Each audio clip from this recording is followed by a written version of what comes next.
Mina na me ko njema ane sabe yezin ayena bana mazela ya yo bon milam ngal me na fa ma tuma kara yo ma me zien me no bon bon simo no kiri bo li ba simo na ya mo de mamte a ma me zibi be ba ya miki mamte mo sana me sile me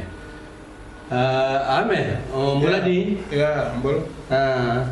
mbolo sa tu okay ke ba be wala ni bo ya ame nyala wa pe ba o kata o si ame amor mo so no ve ma kama no ve por mara ba mo de ambo masa e ba mo ko wa ta nda ni tri ai por mara ba ra yo on ka fa ba ande ma wa yin wawo nyama bara na bana niana watu na bot niana bana watu osi ka mbolo ka do dama mi biji ya munga mbolo nga kiba ngado ma amona mbolo wa sabia mpongo taba ngalwa ewa ba missionnaire flasi banga sir na boba kota americain bakala ba patero mbago bondo gulego bakala ba e bawa bava na mbolo anambolo nga nyire mbolo wa yela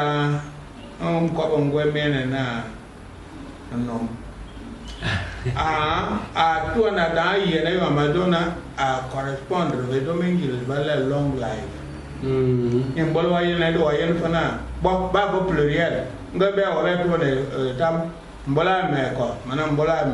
me wa me no be mbolo ni ngame na we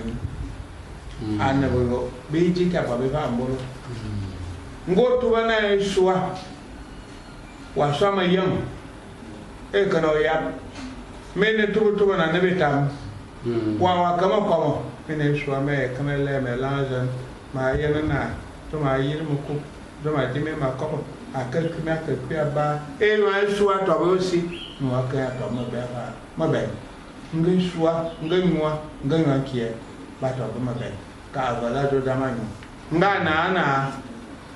more wa jime me na ya wa me wa na saba do da flash na embrasser awu nya mba be ada da so fa ma ba bara na minanga ananye enti ba do fam da ya ma bar mamte ba wu na mo ka enti ba mbolo ya